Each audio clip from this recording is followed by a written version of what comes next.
Want to know how to edit autosave methods in NetBeans?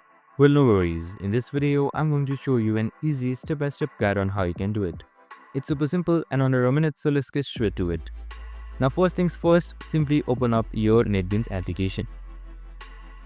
Now, once you've opened up your NetBeans application, you should be provided with this navigation bar right here.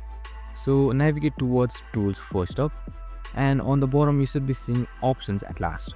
Just simply select it, and now once you selected options, make sure you are under editor. So once you selected editor, here you should be seeing autosave right here. Just simply select autosave as well, and now just simply enable autosave first up. Just simply select save files every, and you can also edit it out and increase it or decrease it. If you want to disable it again, just simply uncheck it right here. And that's it. Super simple and easy. You can also check save files when focus is lost, and once you're done with it, you can just simply select apply right here, and then you are good to go. I hope this video helped. If it did, make sure to like, subscribe, and tune in with us for more of these videos. See you in the next one.